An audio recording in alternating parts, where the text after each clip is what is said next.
bury, but these seas are going up.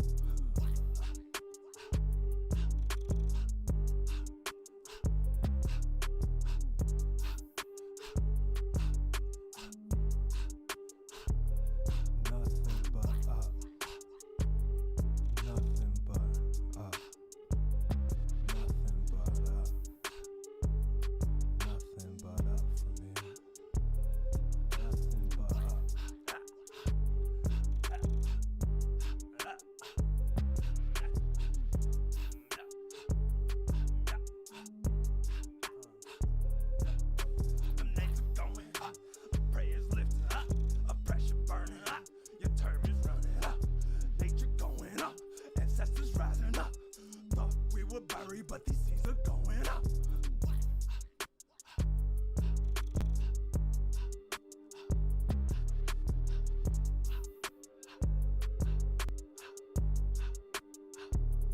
Nothing but up. Nothing but up. Nothing but up. Nothing but up. And Nothing but up. curious what that looks like, and how we can continue to support building the new economy and the world we want to see. And so we've been moving through Collective Courage for the past 3 weeks. I'm sorry, 5 weeks. And we're in chapter 3 right now, which is expanding the tradition. Early African American owned cooperative businesses. I'm gonna invite Brother Tut in so that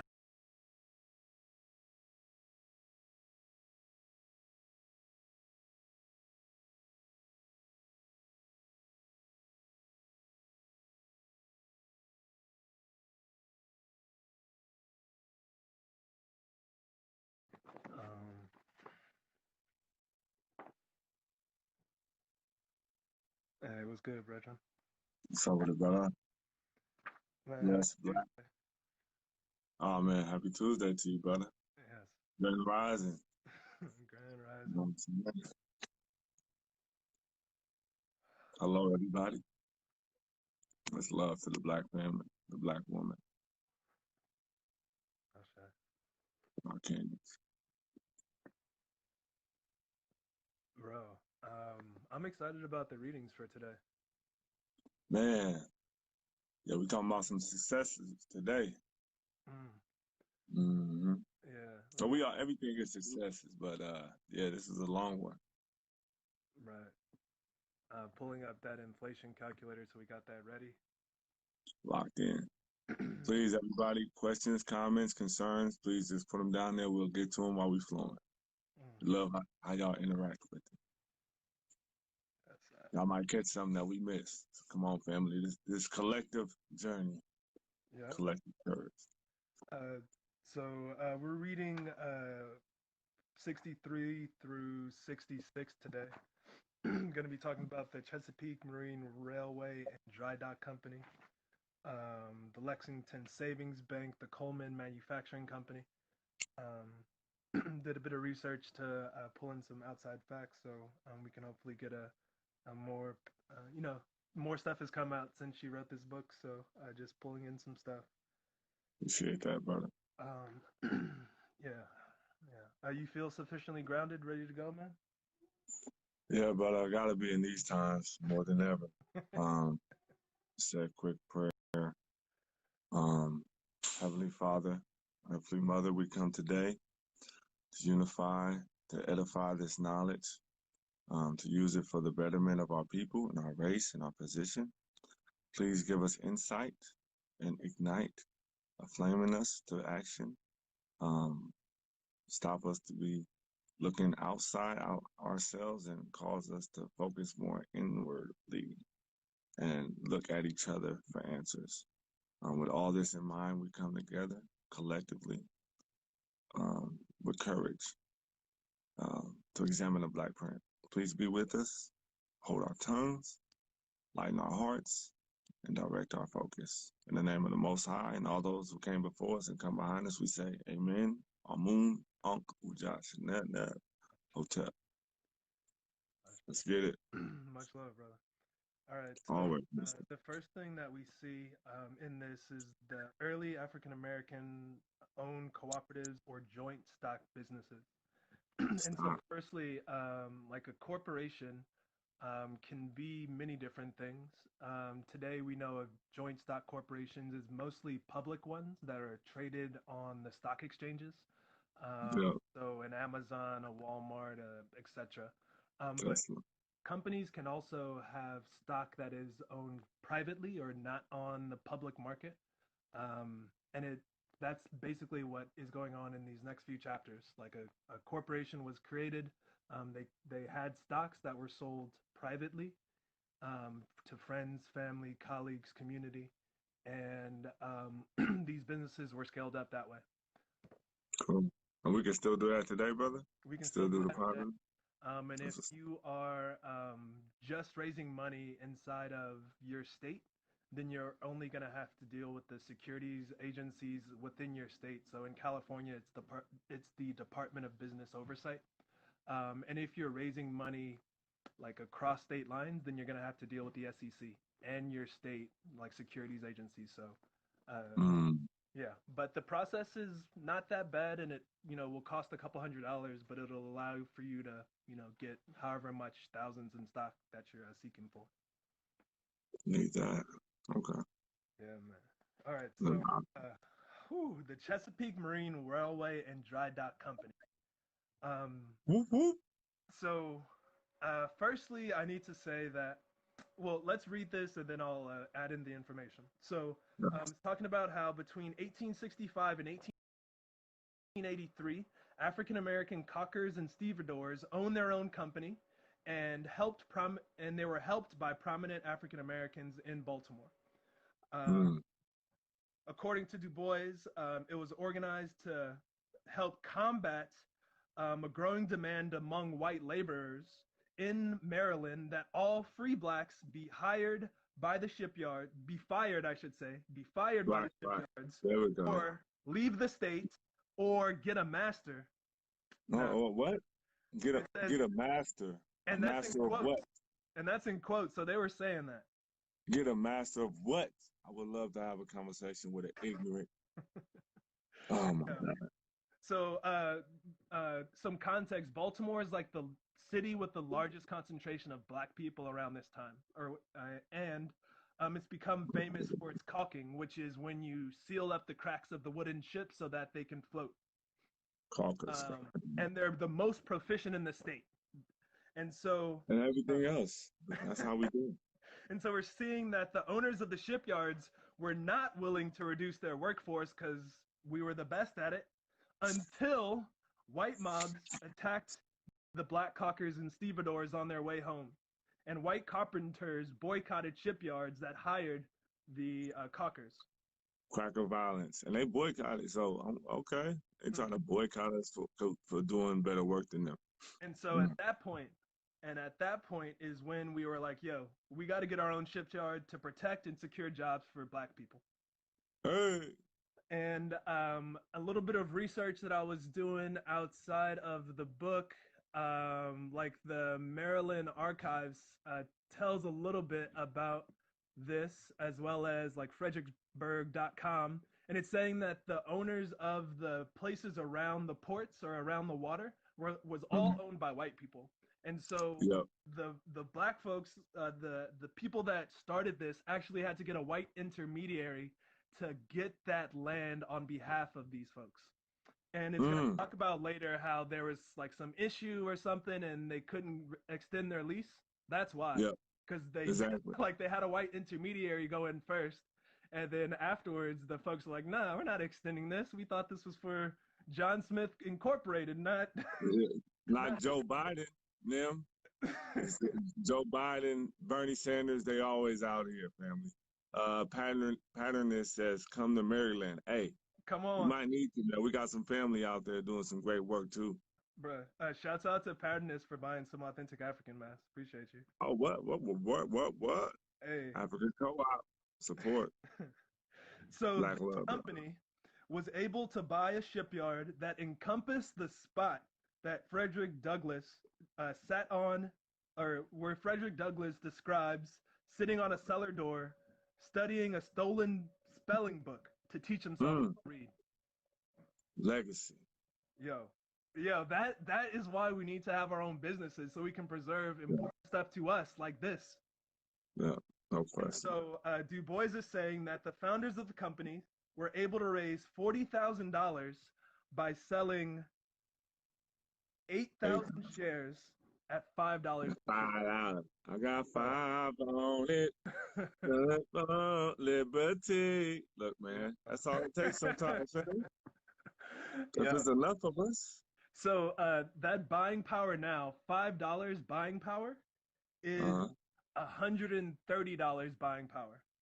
$130. That's what's So up. they got 8,000. They had 8,000 shares for basically $130 per share in today's thing.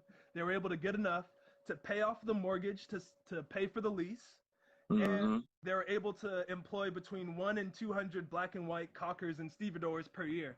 Another site I was looking at was saying it was more like 300 black folks per year. Gotcha.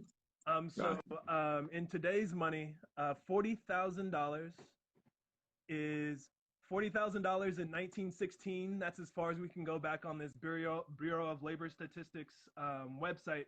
That is $1,000,000, Woo! $1,050,000 about that they were able to raise back What? in 1907 to get this thing started. Wait.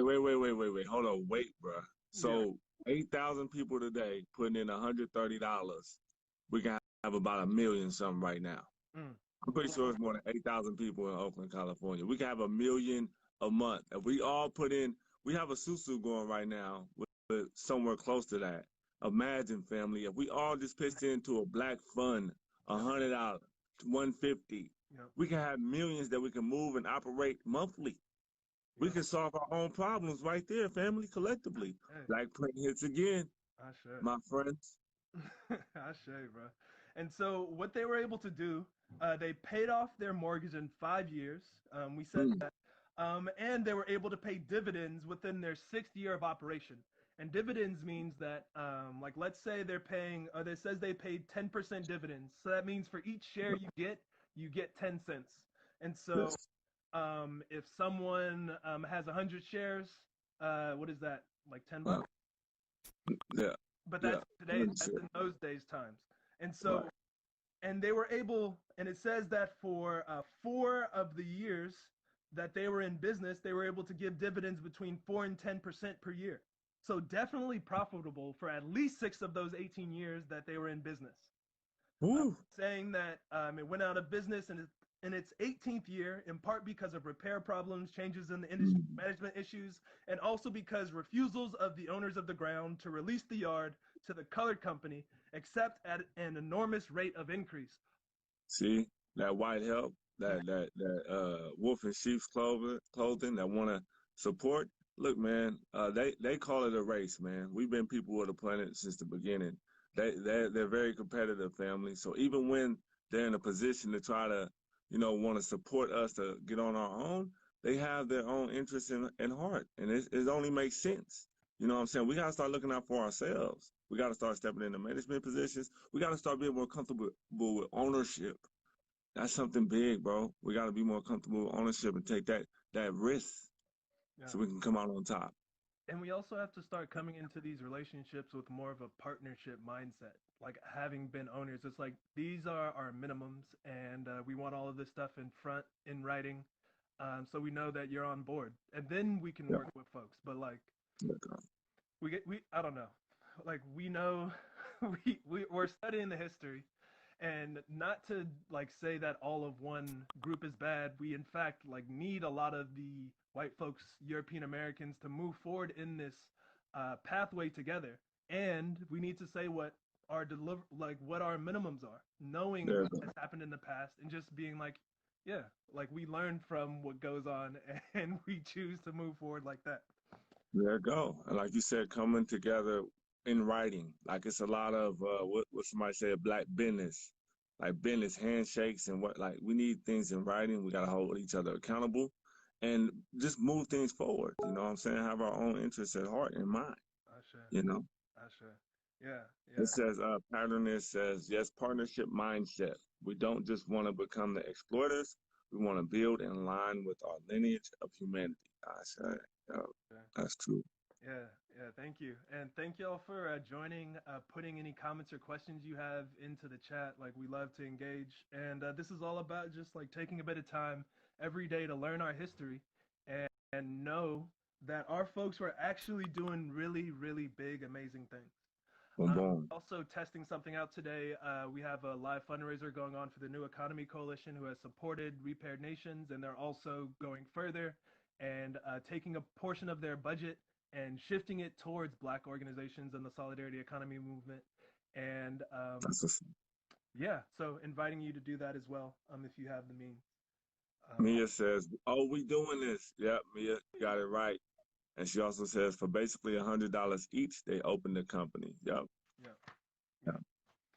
Yeah. And so we're seeing that in this second paragraph on page 64, that the Chesapeake Marine Railway and Dry Dock Company showed that African Americans could use joint ownership in the face of racial oppression and ostracism, particularly to save jobs, create jobs, and accumulate wealth. Woo! Put that Everybody talking about who we're going to vote for. Oh, I'm sorry. That's the vote right there. No, go ahead. You get me excited, brother. You said some key issues that if you was a politician, we'll be like, we voting for him.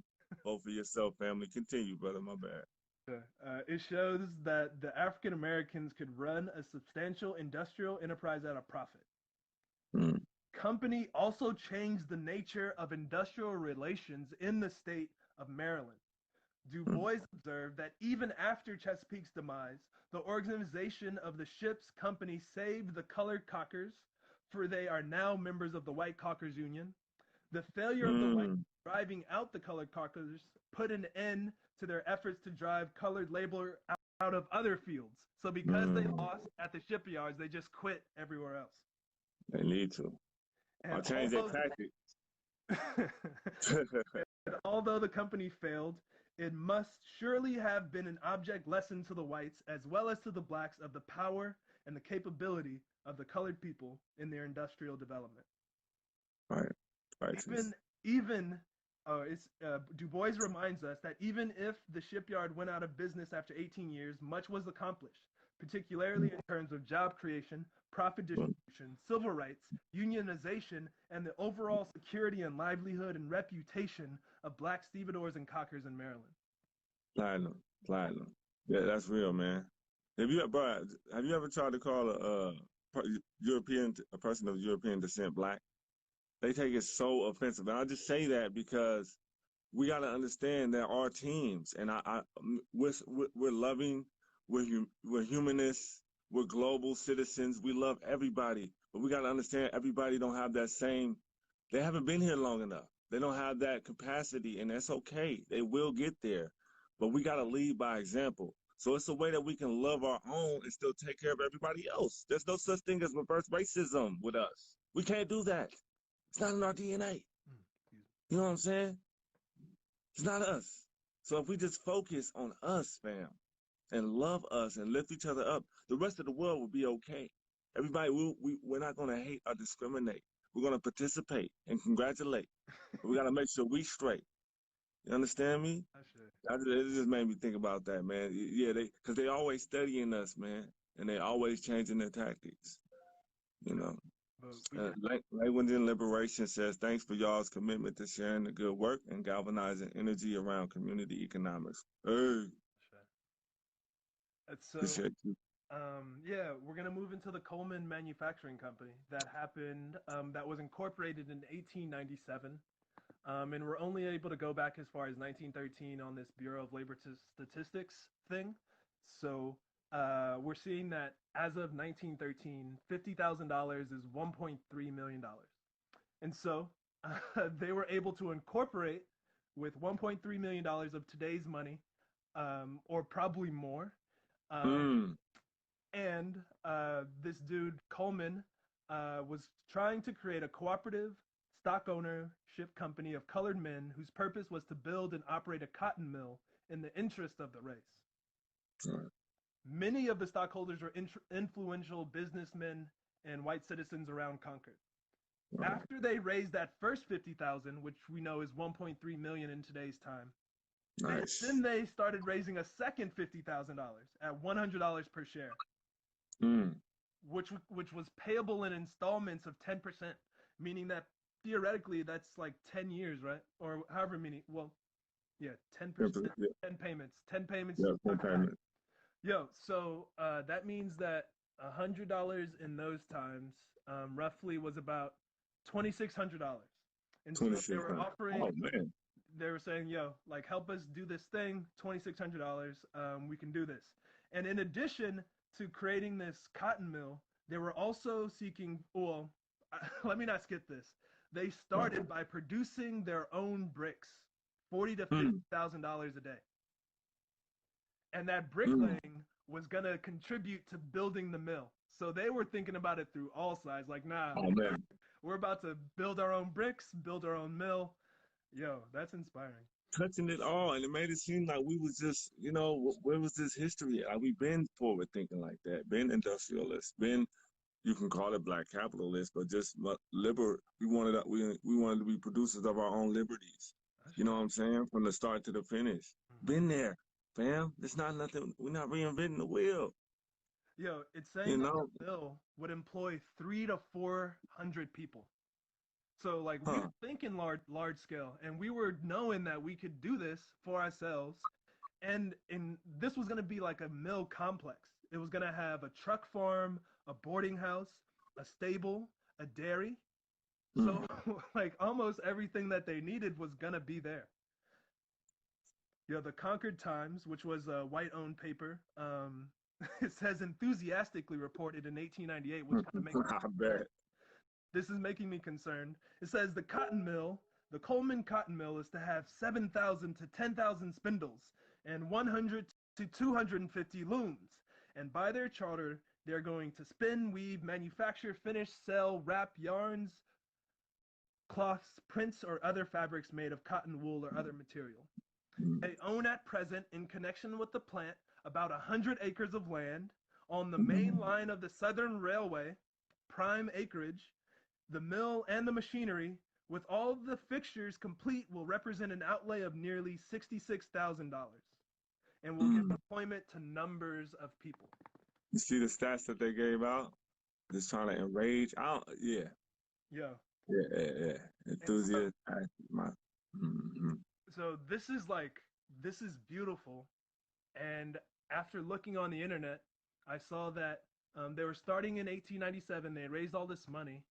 The Coleman died in 1903, unfortunately. Right. And then the largest cotton mill in North Carolina and eventually in the United States ended up buying out their plant and used that. And so when I say like I'm getting nervous, because it's like they're like, yo, they got all this stuff. I told you. They need to do something. Or like I'm reading between the lines. Forked tongue. We got to, brother. We got to. Like it's just kind of odd that this brother Coleman, W.C. Coleman, was doing a lot, and he died in 1903. When I was reading through, it didn't quite say why. And then the next year, like the mortgage was pulled. They bought out this mill, and it's like, yo, we can't be surprised to the extent that the oppressors will go to keep subjugated people oppressed. And right now we're talking about the white class and the black class in America. We can't even like play around. Like we understand that they will go to any extent, man. Like for real. They will assassinate, you know what I'm saying? Like infiltrate all that. So it's just sad to look back in time. I'm pretty sure the families and the people that were organizing and doing the work at the time couldn't see it. But now when we study history, when we look back, we can look at the whole picture. We can examine some years, pockets, decades, and we can see the systematic breakdown of what we were doing and who hands were at the breaking down of that. And, Yeah, man. That's a sad one right there because it looked like they were doing great things and they had it all mapped out as we usually do.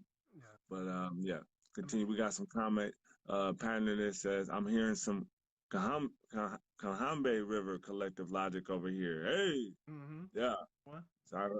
Sis says yes. Yep. Buying stocks over time, love the concept. Yep, the cotton. Yep. Shreya says, stars, pop. Yep, my brother. Pound gang, yep. Says my brother love this cotton cuzzo, yep. Oh wow, this person is pressed at the turn of the century. You talking about Mr. Coleman? Yep. Yep. A lot of love. Hey, thanks for the love, y'all. Yeah, Yeah. bro, getting into it. Let's go. And I want to state that, like, in my opinion, when we're like, I try and say European Americans generally, but especially when like referring to like the whole of European Americans, because I'm in opinion that whiteness is a mentality and Right. it's something that people have like bought into, and Yep. so we're deriding whiteness because it's a construct that has like messed up the planet in a lot of ways. Well, Let's just be real about it.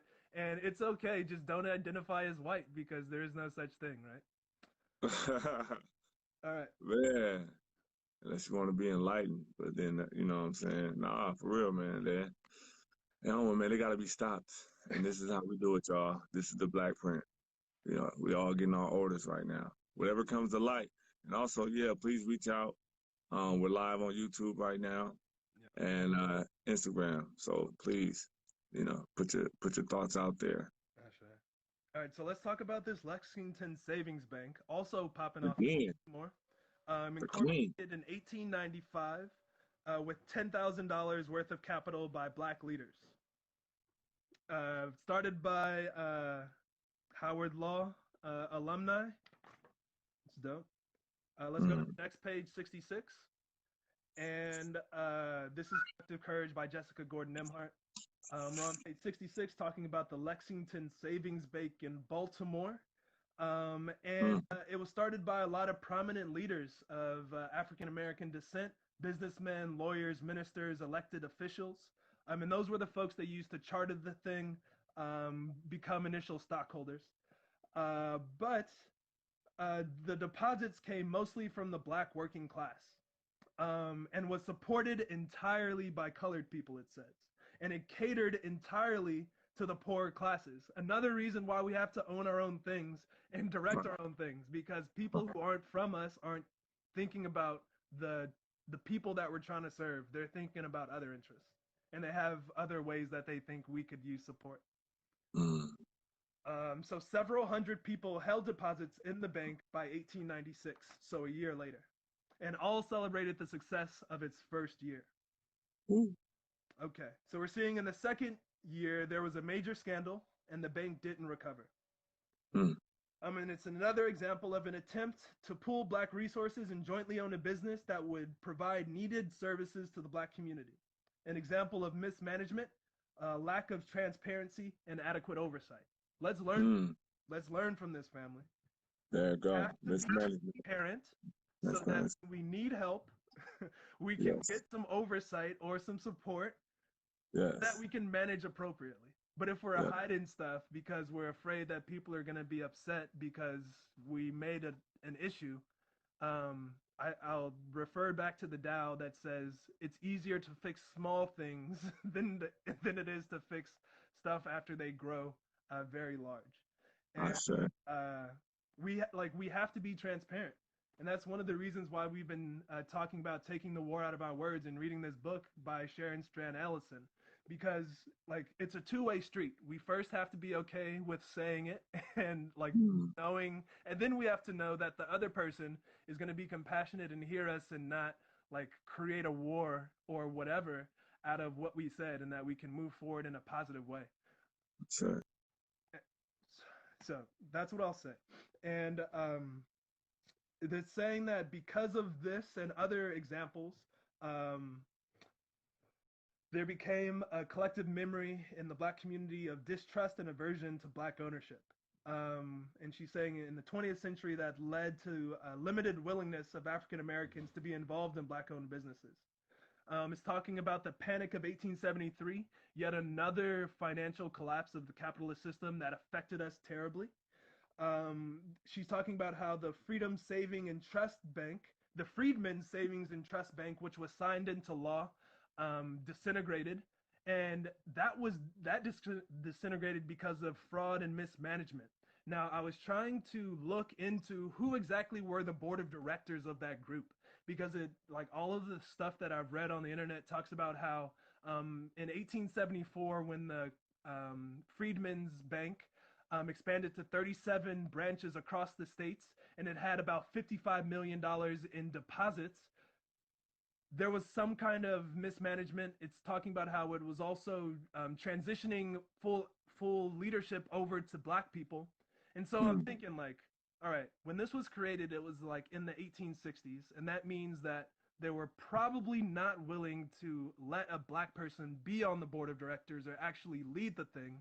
And so, but they're saying that it suffered from board mismanagement and from defraud. And so I'll follow up with that to see, like, who exactly was on the board when it established and how did it lead to its mismanagement. But the Freedmen's Bank was like that, like $55 million, $3 million of assets. of accounts that it didn't pay back out. But that was the same for a lot of banks in this time. But the thing is, because all of these things happened, and because, like we'll read tomorrow, the Universal Negro Improvement Association and their ventures failed, we just grew this severe distrust of our stuff. And it's in a lot of times it's not always coming from us, right? Right. But because we don't necessarily write the history, we don't affect the narrative that gets carried forward. We just hear that black banks failed and black banks defrauded and black banks were mismanaged, or black enterprises in general. But I don't know. It's getting us to look more into these things, because we legitimately were doing a lot of awesome things, and we had years of experience, centuries really of experience through mutual aid, handling resources with each other.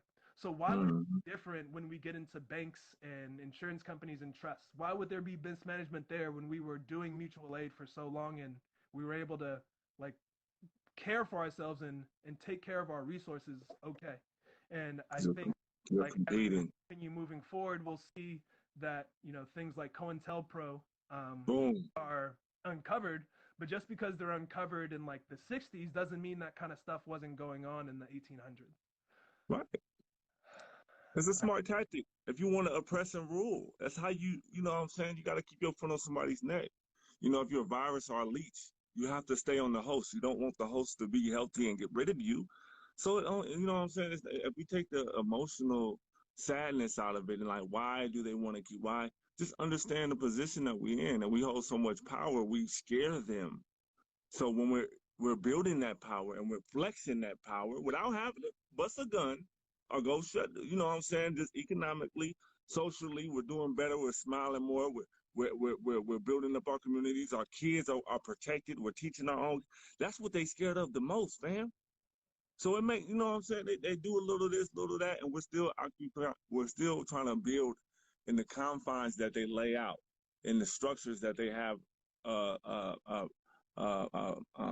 currently established for us, like the banking systems and all of that, that they consider themselves leaders in leadership. So when they see us competing, yeah, they try to hold us back, kick us down, all that. But it's all right. You know, they got their position. We got to be more firm in our position. You know, we have all the resources, and we need to start developing more of those resources as well. You know, and that's what the Black Print talks about. That's what we're seeing right now. You know, and we're about to go to see the most honorable Marcus Mosiah Garvey tomorrow, and we'll talk more about what happened there. But yeah, COINTELPRO, I think was it what's the guy who started the FBI? Hoover said that the biggest threat to American society was the rise of the Black Messiah, you know, the Black leader. Yo. And that's been a fear since day one, family. Oh yeah. Speaking of y'all, Facebook won't let us pay for promotions to get our like book club flyers that say what we're reading into people's timelines. So please share this out. I'm gonna let folks know what's going on because until I prove that I'm a U.S. citizen, I can't pay to get our stuff out anymore. So the only outreach we got is you all. So can we put some collective power into that? Thank you for the folks that donated to the New Economy Coalition doing this like testing thing. Like they're doing amazing work, and we're proud to be able to work with them moving forward. And yeah, thankful that Ayano is gonna come in, hold down tomorrow with Tut. And man, let's just keep learning. Let's keep building, and invite your friends into this, cause let them know the Black Print exists, and all we got to do is find it and put it into motion. With that word democracy, family, like Bro Greg always says, this is how we do it. We lay it out. We got our marching orders now. Let's go put this work in and keep building. Mandela says, yes, Greg, don't identify as white because it's not real. Freya, yep, let's poke them to exterminate that. Lot of comments. Love y'all. We need accountability. Got to get involved. Prevention is better than cure. Ricardo, yep, love that, man. Appreciate that, brother.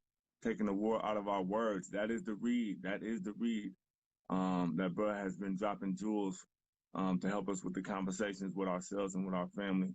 Pound Gang CEO, we don't understand. Yep, mad love. Meanwhile, white banks lead to huge crashes. A lot of comments, man. We love y'all. Thank y'all. I think this is the most times we had since. Yeah. Man, appreciate it. Much love, y'all. We're a little over time. We try and keep it to 30, so it's short and sweet.